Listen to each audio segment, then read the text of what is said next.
You're listening to the Hamingja Podcast, the renaissance of Western spirituality, paganism and animism. We show the Dharmic path and common origin of Norse, Germanic, Vedic, Greco-Roman, Celtic, Balto-Slavic and Persian beliefs.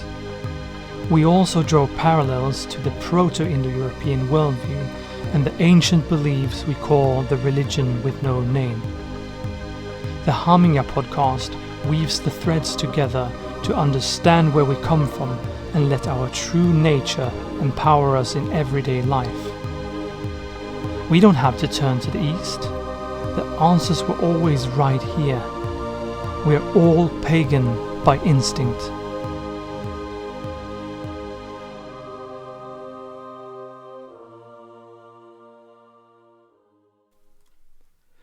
Welcome to the Hamingja Podcast.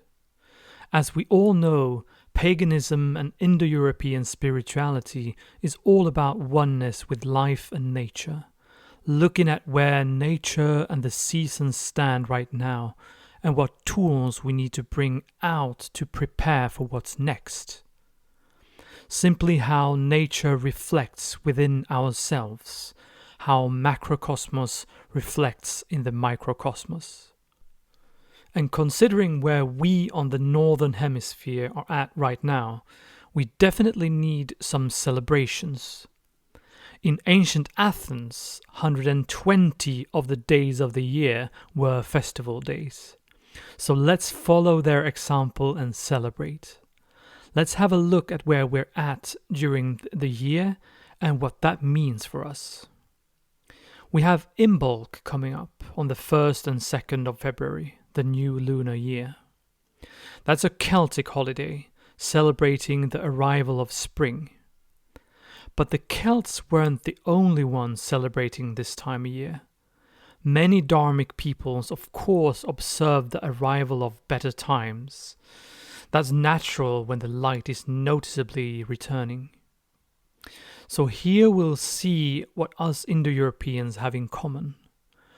This little special is based on my thoughts that I've presented in our Discord server, which you are welcome to join. You'll find a connection on hamingja.foundation/contact. Baldur is certainly victorious on the general level by now. We've passed winter solstice and the sun has been born again. But this time of year is still a balance act. Interestingly enough, it actually often gets colder after the winter solstice, so there's definitely some remainders of darkness and winter spirits, and some battles in nature still have to be fought. Skadi and Ullr are still leading their army in procession against the winter spirits. And this is important. I'm going to come back to this. I namely have a theory about Imbolc, Ullr, and the Proto-Indo-European origin of the celebrations this time of year. This period is perhaps the most complex when it comes to what was celebrated among the Indo-European peoples. The timing of the holy tides varies, of course based on regional differences in the seasonal transition of climate, how far spring has come where you live. But we're going to sort it out. When the first stirrings of spring were felt, or at the full moon nearest to this, the Celts celebrated a holiday traditionally called Imbolc. It's a time of longing and a time of hope for the arrival of spring. Positioned between midwinter and the spring equinox, it was a time for preparations for the spring sowing. And the people needed the blessings and help of the fertility gods and land spirits. This is a time of promise of renewal, of hidden potential, of earth slowly awakening. All is expectant. We see this anticipation and longing in the Celtic festival to goddess Brigid, who represents renewal, rebirth and hope. This longing and hope is also manifested in Brigid's eternal flame. It was tended to by her priestesses at Kildare in Ireland, and was said to have burned for 500 years without producing any ash. Brigid reminds us that there is an eternal flame within us, an eternal infinite light, and within life itself that can never be dimmed or put out. No matter how dark it is, it only takes one light to banish the darkness, and life always returns. This sacred fire is worshipped in all the Indo-European societies because of its symbolism of hope since the origin of man, but also for being the symbol of eternal natural law and the eternal circle of life, the fire within everything. We see this fire in the Vedic Yagya rituals, the very foundation of the early Indo-European spirituality. We see it in the Persian New Year fire festival Nowruz, the Greek and Roman fire cults, and we see it in the spring pyres all over Northern Europe, used to scare off winter. We also see the fertility aspect in that this time of year was called the charming of the plough. There has been an association of whimming and ploughing since time immemorial. Anglo-Saxons held the Ætherbot, or field remedy ritual, to heal the land to return it to full productivity. The ritual called for anointing the plough with herbs and oils, for cakes to be placed in the fresh furrows, and for day-long incantations and songs, galdr and mantra. It was also a time for weather divination, to predict what the spring and summer would be like, and in the long run also how big the harvest would become. Remember that divination in early Indo-European tradition was performed in connection with rituals and holidays. But perhaps the most important aspect of this earliest spring festival lie in the etymology itself. Imbolc is namely interpreted as in the belly, and it corresponds to the fact that the ewes had just become pregnant. Lambs were normally born before calves, and in the Celtic seasonal calendar, Imbolc marks the beginning of the lambing season, that the lamb has recently started to grow in the belly of the ewe. This also signals the beginning of spring and the stirrings of new life. Perhaps not very obvious signs yet, but for those initiated in the mystery of life, it would be very clear. And of course, a very hopeful sign to tell everybody around you. And if the ewe is pregnant, albeit only just visible if at all, her udders will of course also start to produce and fill up with milk. Imbolc, or oimelg as it originally was called, might actually even mean the ewe's milk. So the milk is starting to fill up the udders, ready to flow out to the lamb to nourish it, make it grow, and in the long run also uphold life for the people who will harvest it by slaughtering it later that year. If we look at this symbolically, we could say that the milk in the udders would be the rains waiting up in heavens, ready to pour down and fertilize the longing soil where new crops will grow, which in its turn will be harvested and feed the people. Hold that thought for a while until I come to our dear ancestors, the Proto-Indo-Europeans, and my theory that might connect all the Indo-European imagery. The Romans celebrated Lupercalia, or Dies Februatus. The name Dies Februatus comes from the ritual purification instruments called februa, and this has also given name to the whole month of February. We know that all Indo-European peoples have always been obsessed with purification, And this was what was proper at the Celtic Imbolc too, to ritually cleanse your hands, feet and head.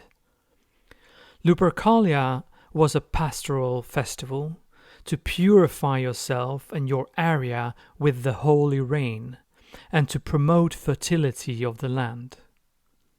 It was the Vestal virgins who took care of the rituals and sacrifice. Don't forget that the Vestal virgins were the women who also guarded the sacred fire, which also ties to the already mentioned fire aspect of this time of year. The sacrificed animals were wiped clean with wool and then soaked with milk. The purifying and fertilizing water, the wool and the milk, is something we're going to keep in mind throughout this episode. Among the Norse and northern Germanic tribes, several holidays were spread out over the early spring.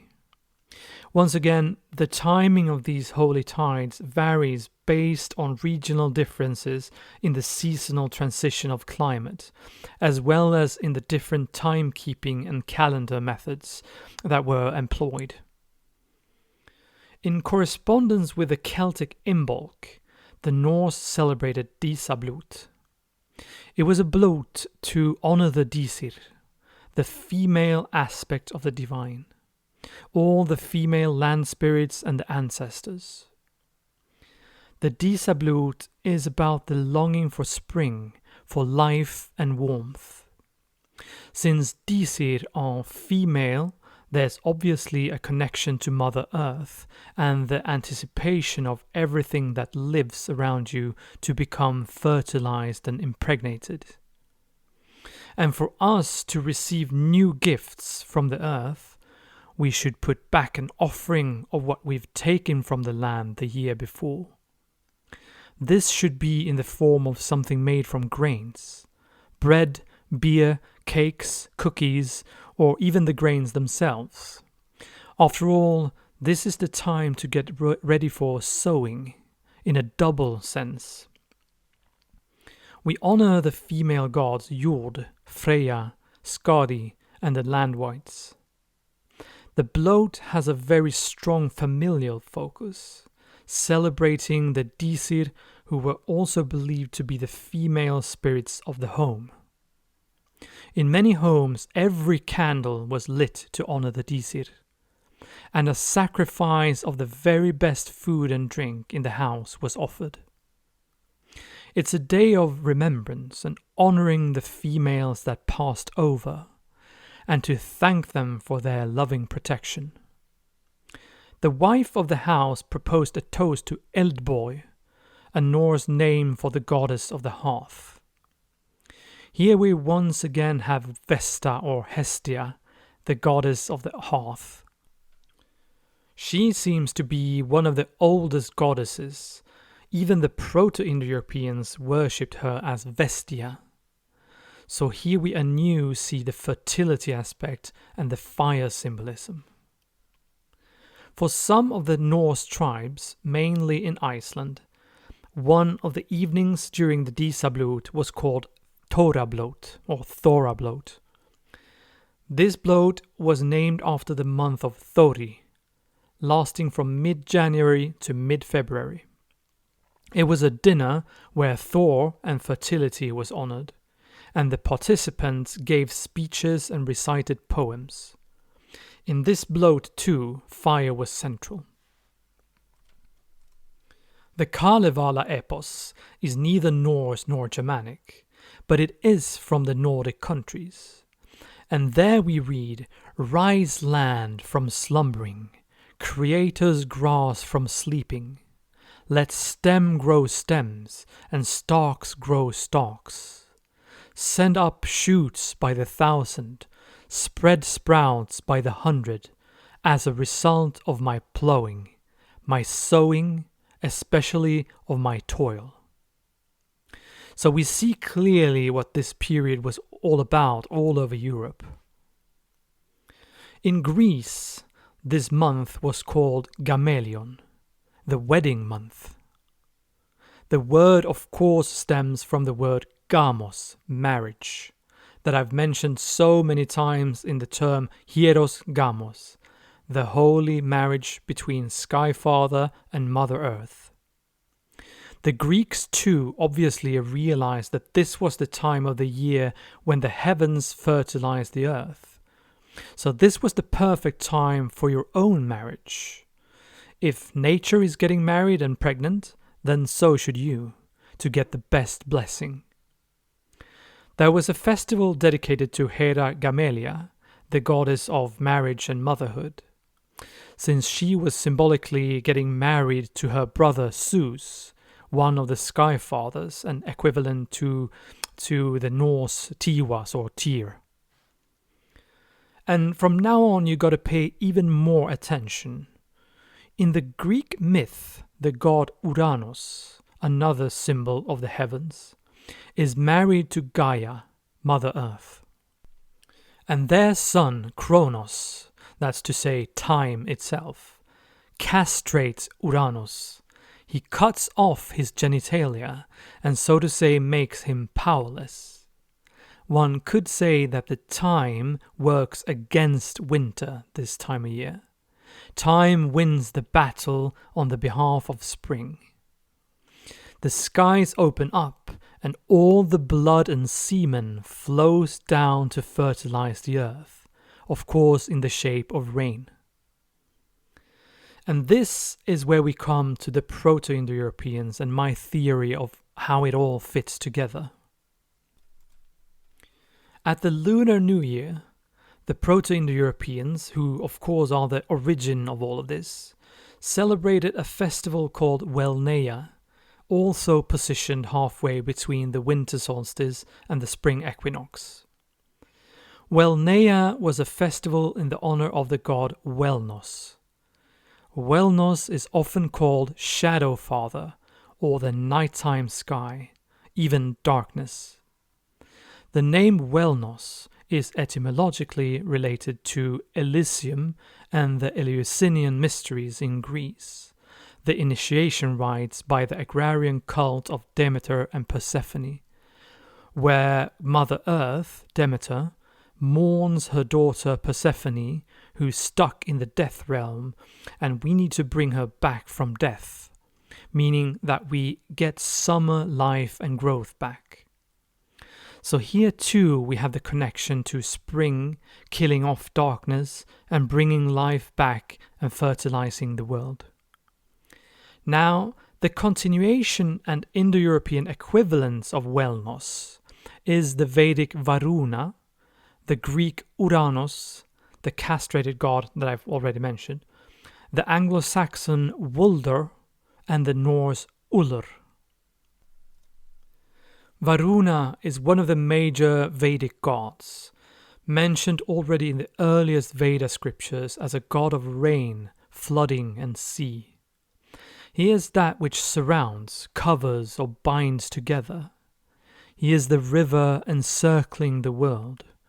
In the Norse myth, the ocean where Jörmungandr is tossed. In the Indo-European worldview, this serpent has always represented chaos and that which keeps the life-giving water away from Midgard, and which needs to be slain. Thor, the striker which causes the rain, slays Jörmungandr and lets the water flow. This is one of the original efforts and sacrifices, and one of the reasons we too sacrifice.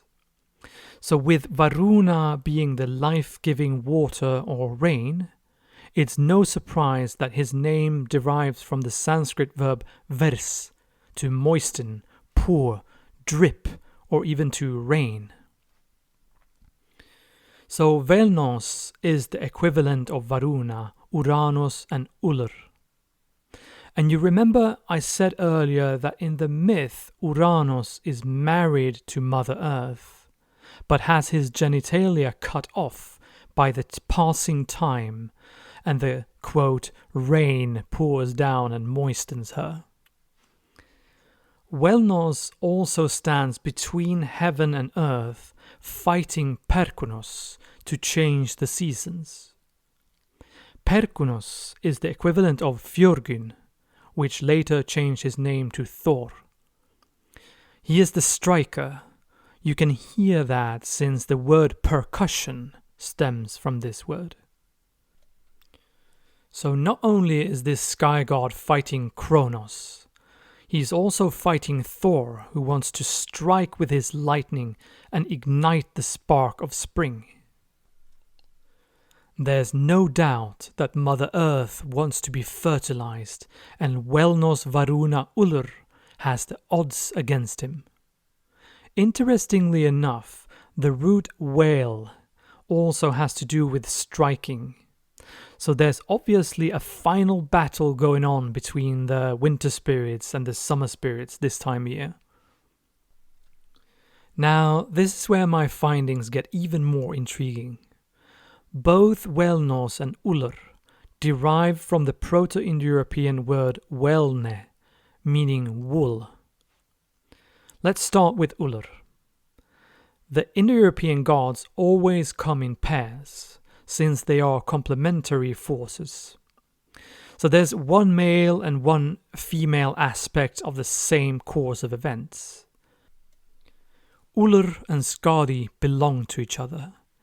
They are in a way a hermaphroditic force that prevails in nature right now. As always in the Indo-European view, the forces are contrasting and complementary at the same time. Ullr and Skadi are the ones leading the armies against the winter spirits to fight them off. They are the procession leaders against winter in Ragnarök. The male aspect is Undergod, meaning procession god, or Underos, meaning procession spirit. The female aspect is Underdis. Being hunter gods on skis and with bows, the means here is that Ullr and Skadi together are the very transition from hunting time, winter, to sowing time, spring, and pasture time. They basically are winter and the sun at the same time. They kill and are killed simultaneously. So for something to come into existence and also exist, then there has to be a holy marriage between male and female, between spirit and matter, between Sky Father and Mother Earth. We know that Imbolc means in the belly, something becoming pregnant, the sheep and the lambs. We also know that there's a link between the word Imbolc and the Proto-Indo-European word for milk. And we know that both Welnos and Ullr comes from wool. And we also know that the Welnos Greek counterpart Uranos has his genitalia cut off and his milk pours down to fertilize everything below. So there's wool, there's milk, and there's something pouring and dripping, which Varuna and Uranos means. I think you see what I'm getting at by now. The milk of Welnos, wool that is, puts babies in the tummies of the ewes, and other females too for that part, and also puts milk in their udders. First Ullr gives his milk to the ewe, and the ewe produces milk for the lambs waiting in the belly, Imbolc. Together they are winter and spring at the same time. They fight off winter and make spring arrive. This is the time when life arises. It is the mystery of life that we all need to understand and be initiated in. Just like the Eleusinian mysteries are about bringing Persephone back from Hades, bringing life and summer back from death and winter, Imbolc is the crossroads where death and life meet, where winter and spring meet, where darkness and sun meet. Skadi means shade, and Ullr is well attested as the sun, and they come as a pair. As always, Indo-European spirituality and paganism is about the eternal natural order and the eternal cycle of life and death. That's why we see the death of a killed Welne Uranos give life to new things with his milky rain impregnating Mother Earth. And that's why you, my naughty listeners, aren't the slightest surprised when I tell you that Skadi is as naughty as you, since it's well known that the main offering to her was actually milk. That's what she preferred. You do the math. Yin needs yang, and vice versa. The festivals were a time for celebration. So celebrate the sun, the hope, and that Perkunos has struck, and the spark of life has now reached all the way down into the ground and has started to make everything grow. But the festivals are also a time for reflection and insight. They are events in life and in nature and in your psyche. Ask yourself, what in this festival is it that I have to learn and realize? What does it teach me about life, this world, and about myself? What is it I need to be initiated in? And also ask yourself, what is it that wants to be born this year? What is it that wants to become and materialize in my life? And perhaps you should even ask yourself, whose love do I want? What is it I'm longing for? Is my own mind fertile enough? Do I have enough love in my life? Or do I need to make room for it? Do I love myself enough to love someone else? Whose milk is it I want? And who do I want to give my milk to? Because this is the month of love, sex magic, and marriage. The holy marriage between the opposites, between heaven and earth, between spirit and matter, and between you and me. We are not one, but we are one. The divine in me bows to the divine in you.